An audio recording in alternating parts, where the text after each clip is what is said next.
जय जय रघुवीर समर्थ. शुका सारिखे पूर्ण वैराग्य जाचे, वसिष्ठा परी ज्ञान योगेश्वराचे. कवी वाल्मिका सारिखा मान्य ऐसा, नमस्कार माझा सद्गुरु रामदासा. मला वाटते अंतरित्वा वसावे, तुझ्या दासबोधासित्वा बोध व्हावे.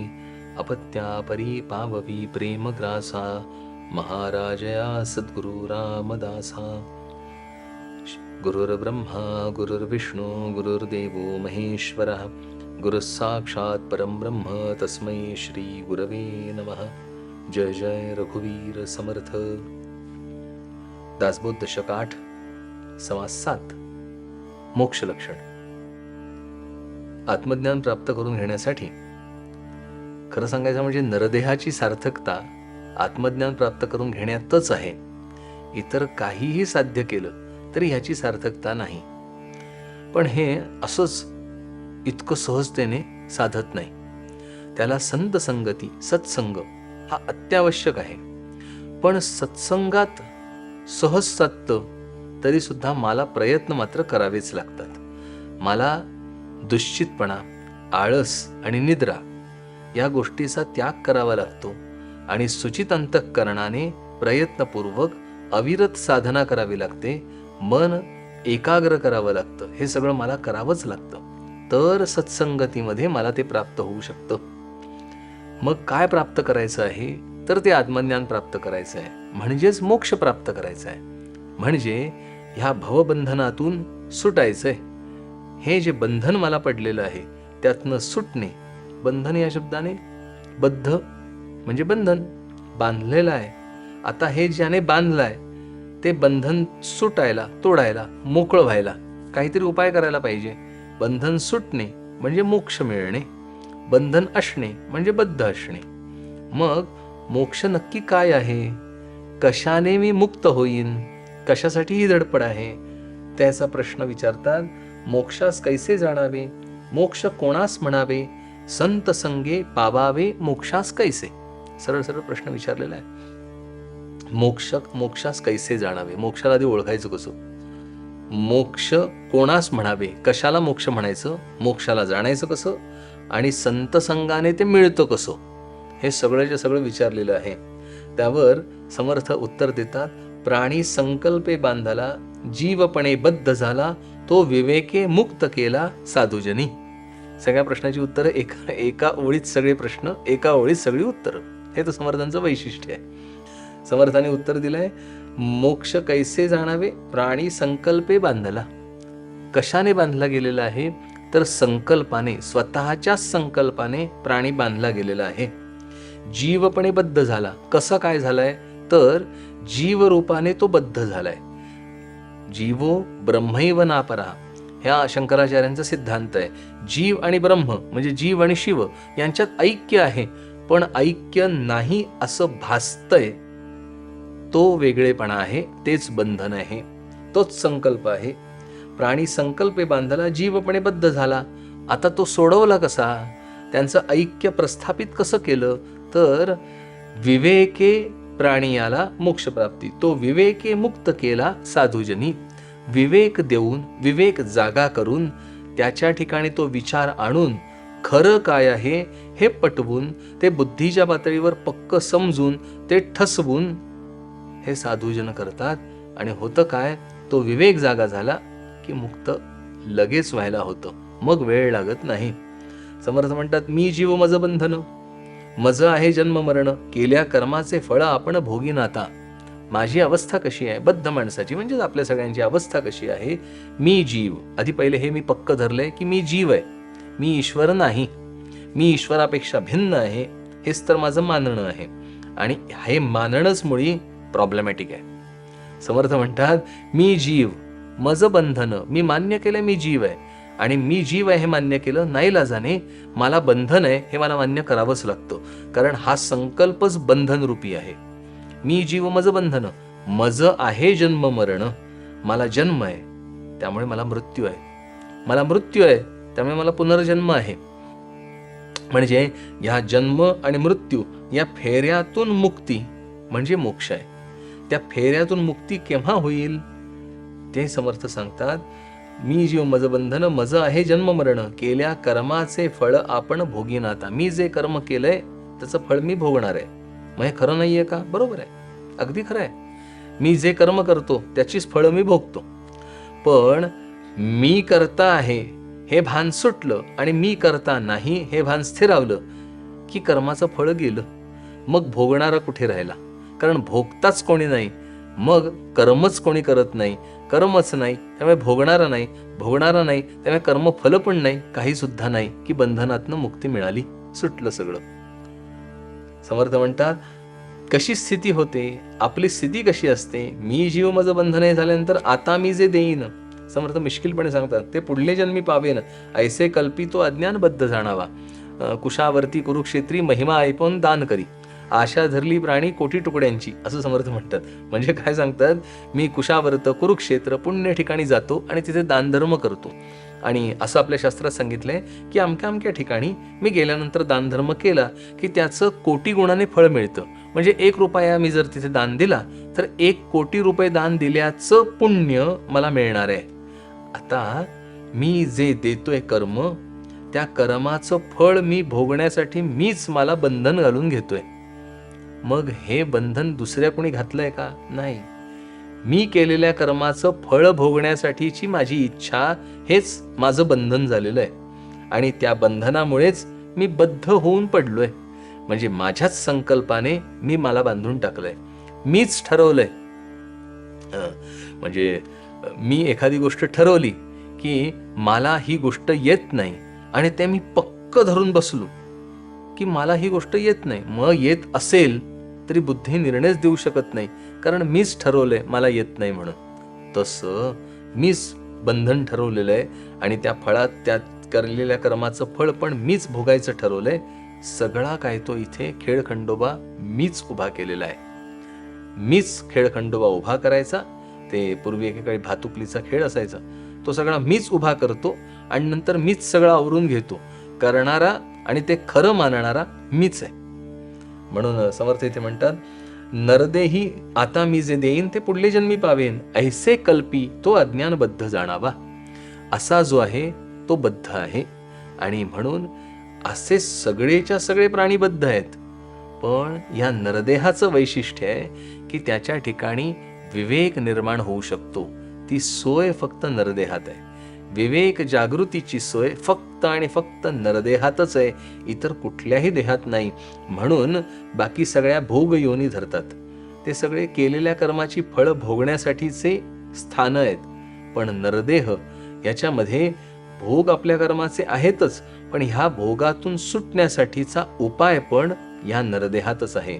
म्हणून समर्थ म्हणतात, नरदेही ज्ञाने विण कदा न चुके जन्म मरण, भोगणे लागती दारुण नाना नीच योनी. माझं काय होतं बरं?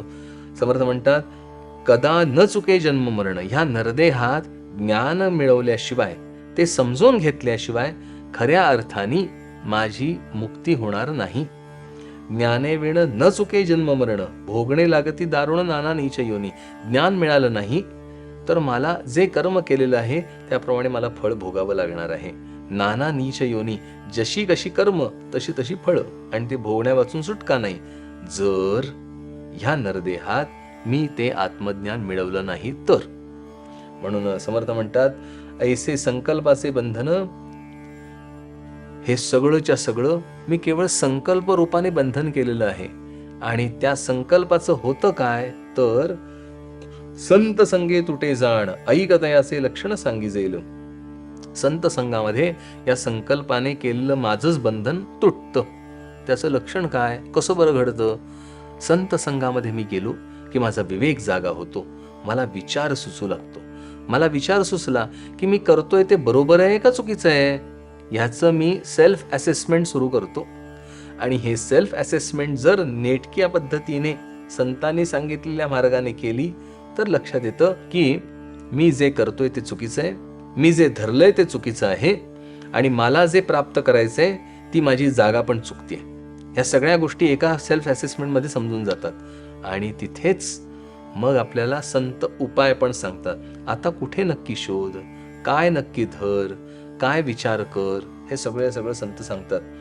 मग त्याच्यामध्येच ते सांगतात, मुख्य आपली चूक झालेली आहे संकल्पाची. मी देह मज बंधन, मज आहे जन्म मरण. मी हा देह आहे म्हणजे मी जीव रूपाने आहे, हे मी संकल्प केलेला आहे आणि तो पक्का धरलेला आहे. विवेकाच्या आधाराने संत ते ठसवतात, तू जीव नाहीस, तू हा देह नाहीस. तेव्हा देहबुद्धी जी निर्माण झाली आहे ती चुकीची आहे, हे आपल्याला ते सांगतात. ऐसे तत्वांचे लक्षण आत्मा साक्षी विलक्षण, कार्यकर्ता कारण दृश्यतयाचे. अशा सगळ्या ह्या तत्वांमध्ये मी विचारपूर्वक माझा आत्मा ह्या तत्वातून बाजूला काढतो. मी जीव रूपाने ह्या सगळ्या चराचर सृष्टीला शिवाप्रमाणे व्यापलेलं आहे, हे पक्क ठसतं.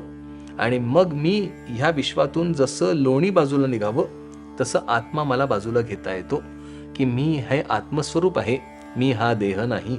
आणि हे पक्क बसलं, ते बसतं केवळ संतांच्या संगतीत. समर्थ म्हणतात, ऐसे तत्वांचे लक्षण आत्मा साक्षी विलक्षण. ह्या सगळ्याचा आत्मा केवळ साक्षी आहे, तो करत काही नाहीये. कार्यकर्ता कारण दृश्य दयाचे, हे सगळं त्याच्या आधाराने होत आहे, पण तो ह्याच्यात नाही. हे जग हे त्याचं कार्य आहे. निर्माण जो झालेला आहे हे सगळं जग हे कार्य आहे. करता कोण आहे तर ती माया आहे, आणि अधिष्ठान कोणाचं आहे तर ते आत्म्याचं अधिष्ठान आहे. या अधिष्ठानावर मायेने हे सगळं कार्य उभं केलेलं आहे, आणि हे केवळ संकल्पातून झालेलं आहे. म्हणून संकल्प बदलण्याची आवश्यकता आहे. आता तो कसा आहे बरं, मी जीव कसा आहे, तर ते 4 प्रकारे चतुर्वेद सांगितलेले आहेत. एक जीवात्मा, दुसरा शिवात्मा, तिसरा परमात्मा जो विश्वात्मा, चौथा जाणीजे निर्मळात्मा ऐसे आत्मेचारी. मग त्याचं कसं बरं, अधिष्ठान ईश्वर रूपाने आहे. मगाशी आपण जसं बघितलं की हे सगळं सृष्टी निर्माण केली ती ईश्वराने केली. आता हा ईश्वर आणि जीव एकच आहे असंही म्हणता, आणि सृष्टीकर्ता ईश्वर आहे असंही म्हणता. आता या दोघांमध्ये एकरूपता कशी बरं साधायची, त्याच्यासाठी उदाहरण आहे आपल्या शास्त्रामध्ये. तेच उदाहरण इथे समर्थ देतात. जीवात्मा, शिवात्मा, परमात्मा आणि निर्मळात्मा म्हणजे घटाकाश, मठाकाश, महदाकाश आणि चिदाकाश, हे सगळे साम्य आहेत. घटाच्या आत एक खोली आहे, खोलीमध्ये घट म्हणजे मातीचा घट मडकं ठेवलंय. मडक्यात जे आकाश आहे आणि ह्या खोलीमध्ये व्यापलेलं आकाश आहे, ते मडक्यातलं आकाश आणि खोलीतलं आकाश ह्याच्यात काही फरक आहे का हो? ते सगळं एकच आहे ना आकाश. मडक्यात असणारं आकाश आणि खोलीत असणारं आकाश दोन्ही एकरूप आहे.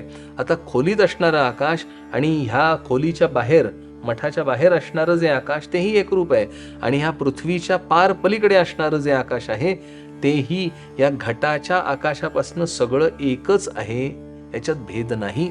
तसं जीवात्मा, शिवात्मा, परमात्मा आणि निर्मळात्मा 4ही आत्मे एकरूपच आहेत, याच्यात भेद नाही. उपाधी योगे वाटे भेद, उपाधीने या सगळ्याचा भेद वाटतोय, बाकी सगळं अभेद आहे. म्हणजे फरक उपाधीत आहे, निर्माण झालेल्या सृष्टीमध्ये फरक आहे, त्याला धारण करणाऱ्या त्या आत्म्यामध्ये मात्र फरक काही नाही. समर्थ म्हणतात, जन्म हे एकदा का ज्ञान पक्क बसलं की हे सगळं एकरूपच आहे. जीव आणि शिव हे सगळं एकरूपच आहे, फक्त उपाधी योगे भिन्नता आहे, हे ज्याला समजलं तो मुक्त झाला. समर्थ म्हणतात, जन्म मृत्यूपासून सुटला, या नाव जाणीजे मोक्ष झाला, तत्वे शोधिता पावला तत्वता वस्तू. मी जन्म मृत्यूपासून सुटतो कसा, तत्वे शोधिता पावला तत्वता वस्तू. ह्या तत्वांचा शोध घेतला. शोध घेणे म्हणजे निवाडा करणे, बाजूबाजूला करणे. आणि हे एकदा मला बाजूबाजूला करता आलं तर मी ह्यापासनं वेगळा आहे हे समजतं, आणि ह्यापासनं मी वेगळा आहे हे समजलं की मी जीव आणि मी ज्याला धरतोय शिव ते एकरूपच आहे हेही समजतं, आणि ते ठसतं.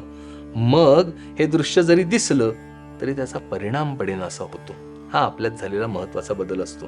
समर्थ म्हणतात, तेची वस्तू आत्मा ते आपण, हे महावाक्याचे लक्षण साधू करते निरूपण आपले मुखे. तो मी मगाशी सांगितलं तसं, तो जो जीव आणि तो शिव, हा जीव आणि तो शिव हे दोन्ही एकरूपच आहेत.